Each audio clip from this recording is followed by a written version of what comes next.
what's going on? This is High Stakes with Steve Rozenberg, and I am your host, Steve Rozenberg. This is where we get real and we talk about real business, real life, and real situations. Because the reality is look, you can make the most money in the world and you can be the most miserable person.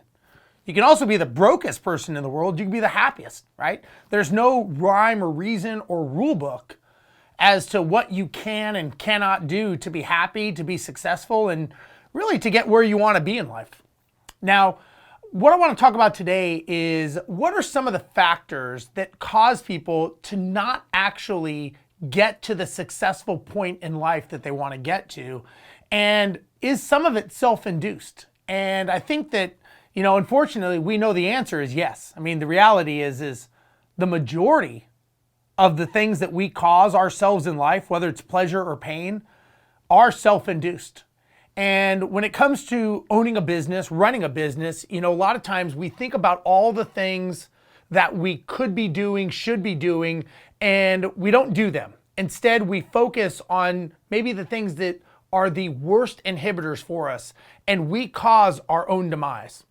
So I've learned that there's 3 things that you could do or you could stop doing to actually be successful. And I'm going to talk about the 3 things that I believe are the biggest success inhibitors when it comes to either growing your business, growing your life, or doing whatever it is that you want to do to be successful.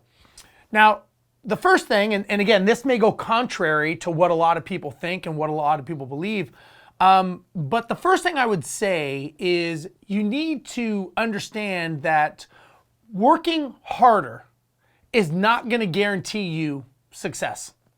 Now, that may sound weird, or to some people, it may sound like it makes sense. The challenge is at least in my generation, and maybe yours as well, and I was always taught when you work hard, you will be successful. And many times when we own a business, we always busy ourselves to, at the end of the day, say, well, I put in a hard day's work, so I'm making progress.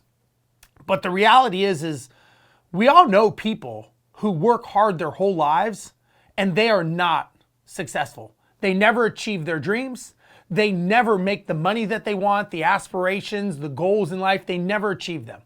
Many times people think if I just keep working harder. Well, if the case was that the hardest people that work on the planet were the most successful, well, I would say day laborers and construction workers would be the wealthiest people on the planet. But we all know they're not. Normally, the people who own those businesses are the ones who are wealthier. So why is it that we tell ourselves a lie? We lie to ourselves and we say, you know what, if I just work hard, I'll be successful. But the reality is we know that that is not the truth. And it's something we tell ourselves normally because we don't really want to seek that answer. We don't want to really ask ourselves the tough questions, because when we ask ourselves those tough questions, now we've got to self-check ourselves, right? So look, at the end of the day, working hard is not going to guarantee success at all. The harder you work, it could be the more tired you get, but definitely you're not going to be successful. What I recommend is you start, first of all, with a goal, right? You got to start with the end in mind when you're building a business, when you're doing anything in life. Once you have that goal, now you work it backwards, and that goal has to have a specific finite date and time, and it's got to be something achievable.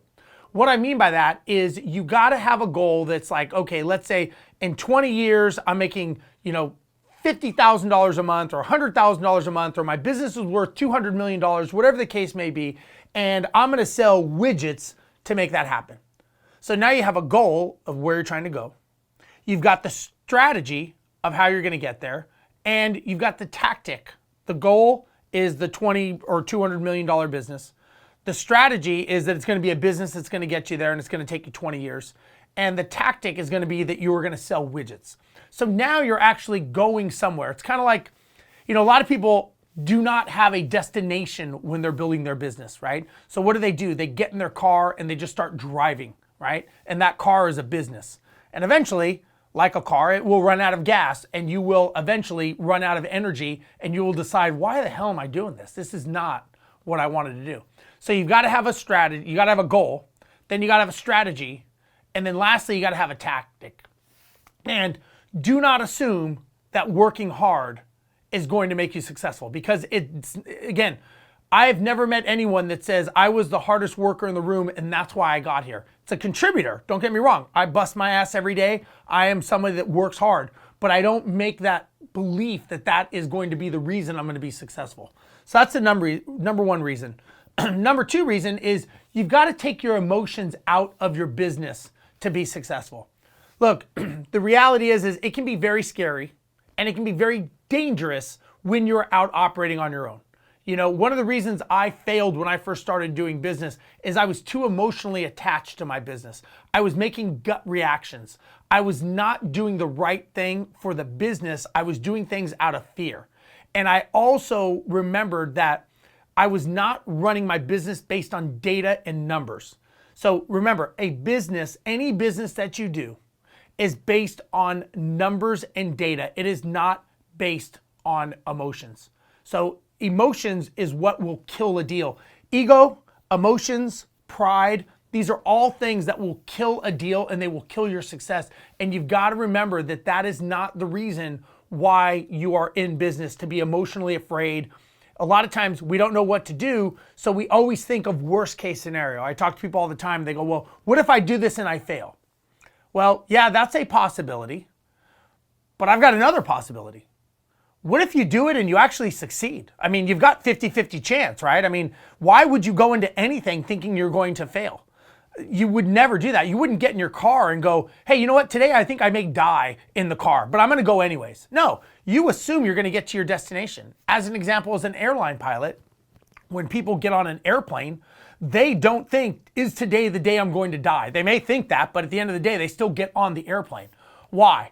Because they want to get to their destination and they know that emotions and fear is not going to get them there. So they have to trust the process. Trusting an airplane is really trusting numbers, because an airplane is just a bunch of engineering put together in a metal tube and launched out into the sky, and it's done thousands and thousands times a day to perfection. So again, think about that. Think of the business and your business, and are you letting emotions run and dictate your daily findings and your daily activities? And I get it. Look, a lot of times when we first start a business, we're very nervous. You know, we don't know what to do. There's no one there telling us. And maybe at nighttime when you lay your head on the pillow, you're thinking of all the worst case scenarios of what could go wrong in your business. I get it. But that is not going to help get you to the next level. It is not going to help your business grow. And something to think about is, you know, when you are running a business, if your business is doing $100,000 a year or $500,000 a year or $1 million a year, and your goal is to be a $200 million business in 20 years, my question to you is, are you becoming a $200 million CEO? Because if you're not, then you got to ask yourself, are you going to be the limiting factor when it comes to growing your business? Will you be the reason that your business doesn't succeed? Because look, I know it sucks, right? We're out there by ourselves, we're slugging along. We don't know if we're going left, right, front, or center. And we don't know if what we're doing is right or wrong, because there's no rule book, right? There's no one to tell us if what we're doing is right, and there's no one to tell us if what we're doing is wrong. Again, going back to number one problem is a lot of people think, if I just keep working harder, if I just keep doing that. The problem is that is not going to get you there. So that takes me to number three. And number three is you've got to make sure that you understand the power of leverage. Now, a lot of times when I talk to people, they will come to me and say like, hey, Steve, what do I have to do to have that life, to have that master CEO, build that business? I will do anything. The problem is they're using the wrong word. And so when I was young in the getting coached and mentored by myself, just like all of us probably have or should be doing, I had a coach who taught me this acronym, and I don't know if it was his idea or he got it from someone else, but it was called B times do equals have. And it's a very, very important term, and I always think about it and I always utilize it when I'm working with people. So a lot of people say, Steve, what do I have to do to have what you have? And I sit there and I listen to them, and look, I know as entrepreneurs, if it means that we have to work, 25 hours a day, we'll work 25 hours, right? We're not afraid of hard work. But again, we all know that 95% of all businesses will in fact fail in their first 5 years. Not because the people are not working hard, but because they don't understand that they have to be someone different. So it's the B times do equals have. It's a combination of working, I get it, and leveraging, However, you have to be that $200 million CEO. And if you are not getting yourself to that level, well, then you are the problem. I've worked with many, many owners, and they tell me how their business is failing, and there's employee turnover, and they're blaming everything. There's no ownership on them. They're telling me all the reasons that their business doesn't work. The economy sucks. My employees suck. The vendors are horrible. Supply chain, all this other BS. And the reality is, I'm saying, maybe it's you. Maybe you're the problem. Oh no, I couldn't be the problem. I'm doing everything I can. This is my business. Just because it's your business doesn't mean you're not the problem. I get it. You don't want it to fail, but it doesn't mean that you're not doing anything to make it grow. So if you want to grow and you want to build a $200 million company, you have to become a $200 million CEO because you have to be that guiding person.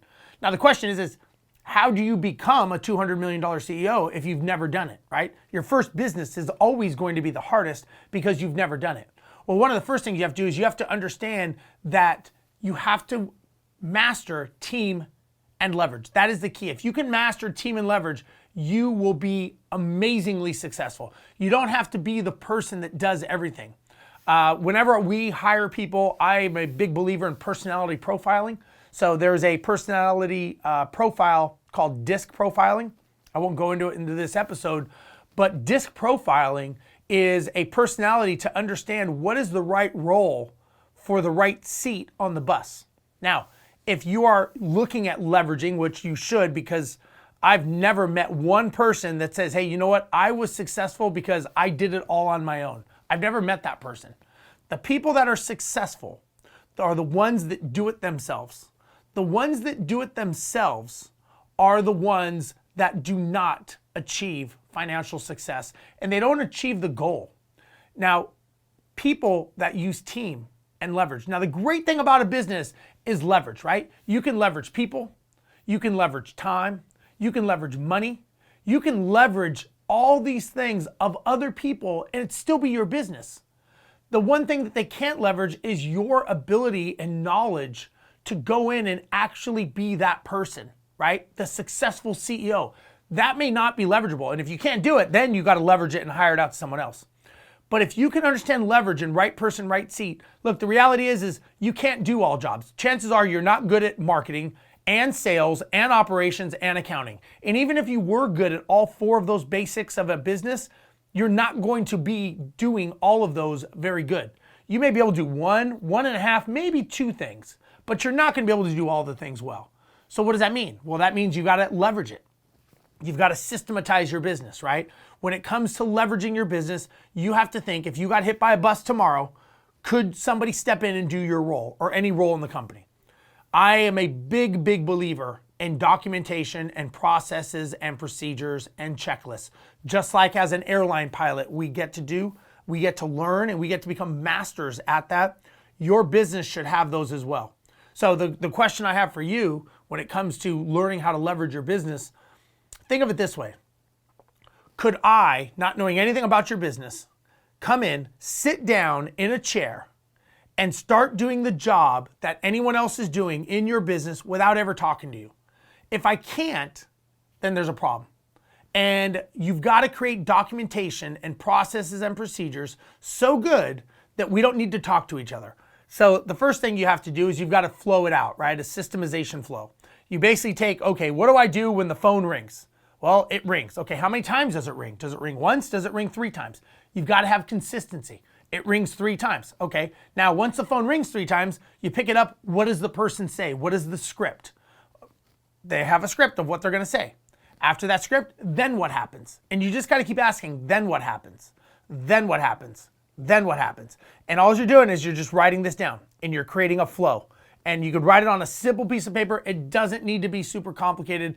I see so many people screw things up because they overcomplicate it. They think they need a software. They think they need this, that, blah, blah, blah. You don't need any of that. Just write it on a freaking piece of paper and you will be fine, okay? So once you get this system, now you look at it and say, okay, what here could be automated? Could anything here be automated that we could use through software, technology, anything else, right? So you systemize it, then you automate it, and the last, you outsource it. Now, outsourcing could be through virtual assistants. It could be through technology. It could be through other employees. Outsourcing means it's not you. So again, you systemize it, then you automate it, and then finally you outsource it. And when you can do all those things, you are going to be in a much, much better place to be able to scale and grow your business and be able to hand it to someone. Maybe it's an accounting person, maybe it's an ops person, project management, marketing team, sales team. But again, a lot of times what people do is they may hire a marketing company and they go, I don't know anything that they do, I just trust them. That is stupid. Like, why would you trust somebody in your business that knows nothing about you? They know nothing about your target. They know nothing about anything, and you just blindly let them go. And then you're shocked. And I hear it all the time. People go like, oh, my marketing company, they ripped me off. You know what? They didn't rip you off. You were just lazy. There's a difference. And so be very, very careful between being lazy and being basically someone who just allows someone to take advantage of you, right? So don't be that person. Don't be the person that's lazy. You let someone else run your company into the ground and then you blame everyone else for it. Again, there's all about ownership and accountability, and this is a big part of that. And if you tell me you're too busy, I would say you're lying. Because the reality is if you could work on your business for at least 4 hours a week, now that could be 30 minutes a day, it could be 15 minutes in the morning and 15 minutes at night, and you can do that every day of the week. If you're telling me you don't have 15 minutes in the morning and the night, I would say you, sir or ma'am, are completely fucked up and you don't know what you're doing, and you should not be a business owner. You should be an employee at the end of the day. Take 4 hours a week. It could be 4 hours on Saturday, could be an hour every other day. I don't care what it is. Totalize 4 hours that you're working on your business by creating these processes, these procedures, the structure, the checklist, the strategic alliances, all these things. You never want to just hand it over to someone without you understanding what's going on. Not saying you have to do it, but it's your responsibility to know what is going on in your business and how that's working. So again, just to recap here, you want to make sure that you understand that you should not be the hardest worker in the room, right? Be the smartest person, not the hardest working person. Number two, you want to always take the emotions out of your business. Use data and numbers, not emotions. And number three, understand the value of leverage. If you can do those three things, you will build a very, very successful business that will bypass the other 95% that do fail. So hopefully this was helpful. Thank you for watching High Stakes with Steve Rozenberg, and we'll catch you guys next time.